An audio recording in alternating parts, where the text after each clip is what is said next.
Simple pendulum के बारे में हम सभी पढ़ते हैं कि जो सरल लोलक होता है वो क्या होता है। और अगर आपको ये वीडियोस हमारे YouTube चैनल पे देखने हैं तो आप हमारी प्लेलिस्ट में जाके देख सकते हैं, जहां पे आपको वेव एंड ऑस्किलेशन प्लेलिस्ट में सभी वीडियोस मिल जाएंगे topic wise. In this video we are going to discussing about compound pendulum. So hello everyone, welcome to MS maths and चलते हैं वीडियो की ओर। तो कंपाउंड पेंडुलम क्या होता है और इसकी डेफिनेशन क्या होती है वो हम आज इस वीडियो में देखेंगे। तो डेफिनेशन की मैं बात करता हूं तो डेफिनेशन होती है इसकी, it is a rigid body. ये बेसिकली एक रिजिड बॉडी है, कोई कंपाउंड, कोई पेंडुलम नहीं है। जैसे पेंडुलम की बात करते हैं तो वो एक रस्सी से लटका एक बॉब होता है। इस सिस्टम को, निकाय को हम पेंडुलम कहते हैं। बट यहाँ पे हम देखते हैं कि रिजिड बॉडी जो है वो ऐसी रिजिड बॉडी, उसकी कुछ कंडीशंस यहाँ पे गिवन है। यानी it is a rigid body capable to oscillation about the horizontal axis of passes through it. कोई भी एक्सिस जो उससे पास हो रही है, उस एक्सिस के अबाउट वह ऑस्किलेशन कर सके, उस एक्सिस के अबाउट वो दोलन कर सके। ऑस्किलेशन का मीनिंग होता है यहाँ दोलन से। वो उस एक्सिस के अबाउट दोलन कर सके, इर्द गिर्द, टू एंड फ्रो उसके मूवेबल हो, ऐसी उसमें कैपेसिटी होनी चाहिए। इस टाइप की रिजिड बॉडी को या फिर दृढ़ पिंड को हम यहाँ पे कंपाउंड पेंडुलम का नाम देते हैं। जैसा कि आप डायग्राम में देख सकते हैं कि कंपाउंड पेंडुलम किस टाइप से दिखता है। तो डेफिनेशन की हमने इसकी बात की, बेसिकली आप इसको इस टाइप से समझ सकते हैं जैसे कि एक जो मेटल स्केल होती है, मेटल स्केल कुछ इस टाइप से होती है और उस मेटल स्केल में एक होल होता है ऊपर की तरफ। उस होल में अगर आप एक पेंसिल या पेन या रिफिल अगर उसमें डाल देते हैं तो उसके बाद में आप उसको मूव करते हैं तो वो आपका एक कंपाउंड पेंडुलम है। बस आप इसको इस टाइप से समझ सकते हैं। एक मटेरियल जो मेटल स्केल होती है, उस स्केल में होल होता है और आप उसमें अगर कोई पेंसिल लगा देते हैं और उसके बाद में उसको मूव कराते हैं तो वो बेसिकली आपका एक एग्जाम्पल हो जाएगा कंपाउंड जो पेंडुलम होता है उसका। अब इस कंपाउंड पेंडुलम में हम देखते हैं कि जो इसका मास होता है वो मास इक्वली डिस्ट्रीब्यूट होता है पूरे सिस्टम में, पूरे निकाय में। बट हम अगर सिंपल जो हमारा पेंडुलम होता है, सरल लोलक होता है, उसमें अगर हम देखते हैं तो जो हम स्ट्रिंग यहाँ पे लेते हैं, जो उसमें रस्सी लेते हैं जिससे हम उसको लटकाते हैं, वो बिल्कुल मासलेस होती है। और ये जो बॉब होता है जो उसके नीचे लगा हुआ, उस बॉब को हम यहाँ पे एम जो है मास का कंसिडर करते थे। बट यहाँ पे हम क्या कर देखते हैं कि इसका जो मास है वो इक्वली डिस्ट्रीब्यूट है इस पूरे सिस्टम में। तो इस टाइप के जो पेंडुलम्स होते हैं इनको हम कहते हैं कंपाउंड पेंडुलम। सो यहाँ पे पेंडुलम में कोई हम पर्टिकुलर किसी रस्सी का, किसी स्प्रिंग का यूज नहीं कर रहे हैं, पूरे के पूरे रिजिड बॉडी का यूज कर रहे हैं। अब इस जो रिजिड बॉडी है, इस रिजिड बॉडी का जो मास होगा वो इक्वली डिस्ट्रीब्यूट है, और इक्वली डिस्ट्रीब्यूट है हम उसको इक्वली डिस्ट्रीब्यूशन को गुरुत्वीय केंद्र यानी ग्रेविटेशनल जो सेंटर होता है, जिसको हम GC से डिनोट करते हैं, वो हम यहाँ पे लेट कर लेते हैं, जैसा कि आप इस डायग्राम में देख सकते हैं। इसकी हॉरिजॉन्टली एक्सिस यहाँ पे आप देखें, एक्स एक्स डैश इसकी हॉरिजॉन्टली एक्सिस है, और इस पे जो रीस्टोरिंग फोर्स जो है एक्ट हो रहा है, रीस्टोरिंग फोर्स इस पे जो एक्टिंग है वो इसके नॉर्मल डायरेक्शन में, इट मींस इससे परपेंडिकुलर डायरेक्शन में। और मैं यहां से अगर बात करूं कि ये इसकी मीन पोजीशन है, मीन पोजीशन का मीन्स हो जाएगा कि ये एकदम स्टेटनरी स्टेट में है, मूवेबल नहीं है। और यहां से आप ये जो देख रहे हैं वो रिजिड बॉडी है, ये इसका ग्रेविटी सेंटर है जहां पे पूरा मास जो है वो सेंटर्ड है। और इसकी जो डिस्टेंस है इस वाले एस से, एस यानी कि जो इसका हम कह सकते हैं जहां से ये बंधा हुआ है या जहां से ये फिक्स्ड पॉइंट है, जो रिजिड पॉइंट है, वहां से इसकी जो डिस्टेंस है वो डी है। अब हम इस पे कुछ फोर्स लगा के इस तरफ कुछ फोर्स लगा के इसको हम छोड़ते हैं। तो फोर्स लगाने के बाद में बॉडी जो है वो थीटा एंगल से डिस्प्लेस्ड हो जाती है।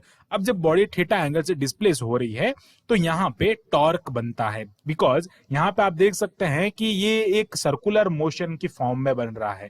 ये इस तरफ जाएगा, कभी कभी इस तरफ जाएगा, तो ये सर्कुलर फॉर्म में चल रहा है, यानी कि इसका जो ऑस्किलेशन हो रहा है वो एक सर्कुलर मोशन में हो रहा है। तो बेसिकली यहाँ पे टॉर्क तो बनेगा, बट आप यहाँ पे ध्यान करें कि ये जो रिस्टोरिंग फोर्स है, जो प्रत्यानयन बल है, ये प्रत्यानयन बल कंट्रीब्यूट नहीं करेगा इसके टॉर्क में। जो इसका टॉर्क होगा, जो इसका एंगुलर फोर्स होगा, उस एंगुलर फोर्स में कंट्रीब्यूट नहीं करेगा, बिकॉज ये एक्सिस के अलोंग यहाँ पे लग रहा है, ये इस रिजिड बॉडी पे नहीं है। जो आप रिजिड बॉडी यहाँ पे देख रहे हैं इसके लिए नहीं है, ये ओनली एंड ओनली एक्सिस के लिए है। तो इसको हम यहाँ पे बीच में नहीं रखेंगे और इसका यहाँ पे कोई कंट्रीब्यूशन नहीं होगा। सो हम यहाँ पे बात करते हैं कि टॉर्क क्या होता है, आई अल्फा होता है, ये एक रिलेशन होता है। अब यहाँ से आपको आई की वैल्यू फाइंड करनी है, इसका मोमेंट ऑफ इनर्शिया अगर आपको फाइंड करना है तो आपको पहले टॉर्क की वैल्यू एंड अल्फा की वैल्यू फाइंड करनी पड़ेगी। तो टॉर्क की वैल्यू फाइंड करने के लिए हम यहाँ पे एक ट्रायंगल का भी यूज करेंगे और जो फोर्स है उसका भी हम यहाँ पे यूज करते हैं। बट अगर मैं बात करूं कि ये यहाँ से जो जी है, अब ये डिस्प्लेस्ड होने के बाद में ये इसका जो मास mg है वो नीचे की ओर इस टाइप से लगेगा। अब हम बात करते हैं यहाँ पे कि यहाँ पे इसका कंपोनेंट क्या हो जाएगा, mg cos थीटा हो जाएगा, बिकॉज ये वाला एंगल भी क्या हो जाएगा, इसके लिए थीटा हो जाएगा।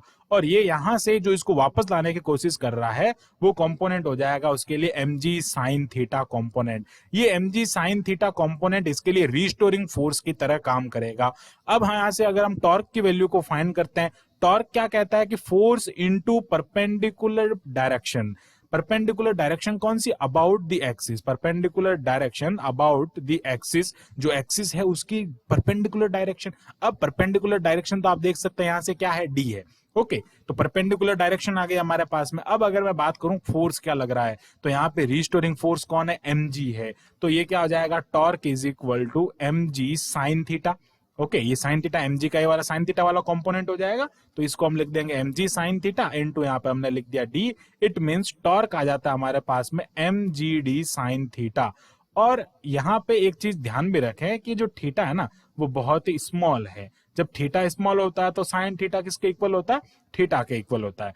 अब एक चीज यहाँ पे हम आपको बता देते हैं कि ये जो रिस्टोरिंग फोर्स होता है, ये रिस्टोरिंग फोर्स बेसिकली इसके अपवर्ड डायरेक्शन में, अपोजिट डायरेक्शन में काम कर रहा है। रिस्टोरिंग फोर्स को जब भी हम यूज करते हैं तो वहां पे माइनस का साइन जरूर लगाएं। माइनस साइन क्या रिप्रेजेंट करता है कि ये इसकी अपवर्ड डायरेक्शन में लग रहा है, सॉरी अपोजिट डायरेक्शन में लग रहा है। ये कहां पे लग रहा है, अपोजिट डायरेक्शन में, उसको रिस्टोर करने की ट्राई कर रहा है, इसलिए यहाँ पे ये क्या आ रहा है, माइनस आ रहा है।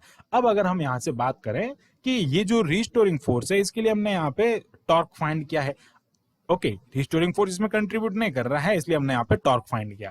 अब हम देखते हैं कि अल्फा क्या हो जाएगा। सो अल्फा बेसिकली एंगुलर, हम बात करते हैं अल्फा क्या होता है, तो अल्फा होता है एंगुलर एक्सेलरेशन। ये होता है एंगुलर एक्सेलरेशन। तो एंगुलर एक्सेलरेशन जो होता है, कोणीय त्वरण इसको हम कहते हैं, यहाँ पे हिंदी में भी लिख लेते हैं, ये होता है कोणीय त्वरण। अब कोणीय त्वरण का मीन्स होता है यहाँ पे alpha is equal to d omega by d t, और ओमेगा को हम क्या लिखते हैं, d theta by d t, तो इसको बेसिकली हम क्या लिख सकते हैं, d two theta upon d t square. So this is our equation number 3। अब इक्वेशन नंबर 2 एंड 3 से हम वैल्यू कहां पुट करेंगे, 1 में पुट करेंगे। सो यहाँ पे लिखते हैं put the all values on, यहाँ पे लिखते हैं on putting the values of torque and alpha from equation number 2 and equation number 3 into equation number 1। तो इक्वेशन नंबर 1 है हमारी torque is equal to I alpha, then torque है हमारा minus mgd sine theta is equal to I d two theta upon ये हो जाएगा D t square. Okay, अब यहाँ पे हम क्या करते हैं कि जो आई है इसकी वैल्यू फाइंड कर लेते हैं ना, तो आई की वैल्यू हमारे पास में आ जाएगी। जो एसएचएम की बेसिकली जो इक्वेशन होती है उसको हम यहाँ पे सॉल्व कर लेते हैं।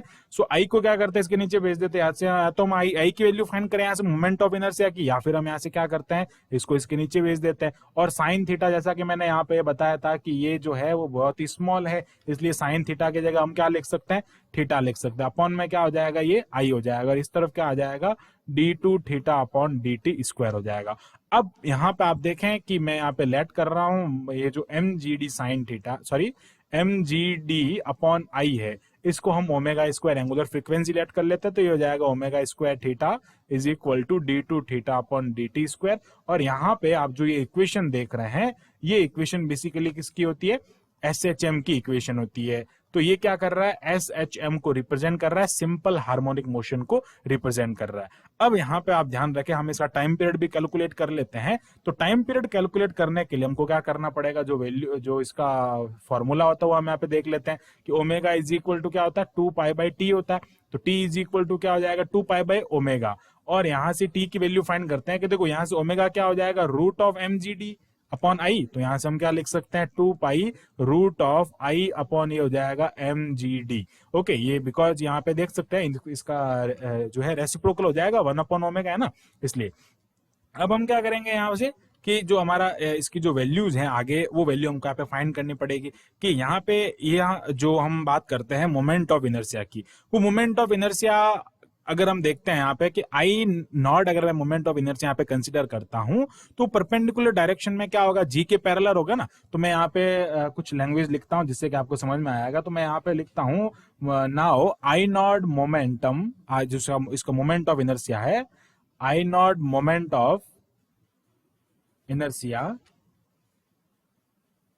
आई naught moment of inertia of perpendicular about, ये परपेंडिकुलर है किसके, एक्सिस के। अब एक्सिस के परपेंडिकुलर है, इट मींस थ्रू जी, जो हमारा ग्रेविटेशनल जो सेंटर है, जहां पे पूरा जो द्रव्यमान है, मास है, वो सेंटर्ड है, उसके क्या होगा, पैरेलल होगा एक्सिस के अबाउट जो है वो परपेंडिकुलर, तो इससे क्या हो जाएगा, पैरेलल हो जाएगा टू दी एक्सिस।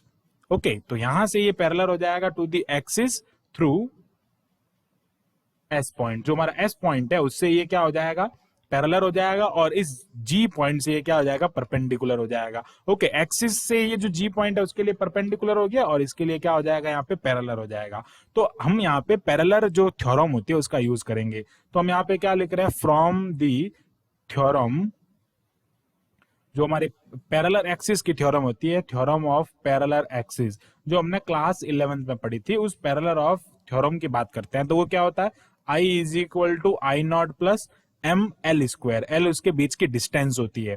तो अब हम देखते हैं यहाँ पे कि जो है यहाँ पे एक रेडियस आती है जिसको हम कहते हैं ग्योरेशन रेडियस, जिसको क्या कहते हैं, परिवहन त्रिज्या हम कहते हैं, के जिसको हम कहते हैं ग्योरेशन, इसको कहते हैं ग्योरेशन रेडियस। ये बेसिकली रोटेशन के लिए होती है, परिवहन के लिए होती है, इसको हिंदी में कहते हैं परिवहन त्रिज्या। अब ये परिवहन त्रिज्या क्या है, इसका मीनिंग आप समझे कि परिवहन त्रिज्या जो है वो डिस्टेंस है, कहां से, जो पेंडुलम है हमारा, परिवहन त्रिज्या जो radius of gyration of pendulum about the axis, ये बेसिकली जो हमारा एस पॉइंट और जी पॉइंट है उसके बीच की जो डिस्टेंस है या फिर जो रेडियस है उसको हम के कह रहे हैं। जहां से ये देख सकते हैं आप, ये जो पेंडुलम है, ये पेंडुलम यहाँ से मूवेबल है, जो हमारे आप यहां से देखें कि जो सर्कुलर पाथ में मूवेबल है, तो इसकी जो रेडियस होगी, ये रेडियस जो है इसकी, ये रेडियस क्या होगी यहाँ पे, उसकी रेडियस ऑफ उसकी होगी ग्योरेशन, या फिर उसको हम कहते हैं रेडियस ऑफ जो रेडियस ऑफ ग्योरेशन होती है उसको हम परिवहन त्रिज्या भी हिंदी में कहते हैं। अब हम बात करते हैं कि आई नॉट क्या हो जाएगा इसके लिए, मोमेंट ऑफ इनर्शिया। तो हमारे पास में जो वैल्यू होती है कि जो मोमेंट ऑफ इनर्शिया होता है वो एम के स्क्वायर के इक्वल होता है। ओके, मोमेंट ऑफ इनर्शिया का ये रिलेशन होता है कि रेडियस ऑफ ग्योरेशन जो होता है उसका और इसका रिलेशन होता है। तो अब हम ये वैल्यूज इसमें पुट कर देंगे, इट मींस हमारे पास में जो रिजल्ट्स होंगे वो क्या आ जाएंगे, I is equal to M K square plus M L square, it means I is equal to M K square plus L square हो जाएगा। और ये हो जाएगा इसके लिए मोमेंट ऑफ इनर्शिया, जो हम यहाँ पे फाइंड कर रहे हैं, इसको हम कहेंगे जो हमारा पेंडुलम है उसके लिए मोमेंट ऑफ इनर्शिया हो जाएगा। ओके, अब हम बात करते हैं इसके टाइम पीरियड के लिए। तो इसमें टाइम पीरियड जो है उसकी वैल्यू बात कर लेते हैं। तो यहाँ पे टाइम पीरियड टी क्या हो जाएगा, 2 पाई अपॉन ओमेगा था, तो टाइम पीरियड की वैल्यू हमारे वहां पे क्या आ रही थी, I upon root of I upon M G D. आप देख सकते हैं ये हमने यहाँ पे ऊपर फाइंड किया। अब हमने यहाँ पे आई की वैल्यू फाइंड कर दिया, तो आई की वैल्यू जो है वो यहाँ पे पुट कर लेंगे। तो आई की वैल्यू पुट करने के बाद में ये हो जाएगा T is equal to 2 pi root of, I की ये वैल्यू है, हम यहाँ पे पुट कर लेते हैं, तो ये है M K square plus L square. Okay, और यहाँ पे नीचे क्या आ जाएगा, एम जी डी आ जाएगा, जहां पे आप देख सकते हैं कि एम से एम जो है वो कट हो गया, और एम से एम कट होने के बाद में हमारे पास में ये आंसर इसका आ जाता है। और ये आंसर बेसिकली आप देख सकते हैं कि इसका टाइम पीरियड है, जो परफेक्ट टाइम पीरियड है, जो रेडियस ऑफ ग्योरेशन और उसकी जो लेंथ है उसके बीच में आ रहा है।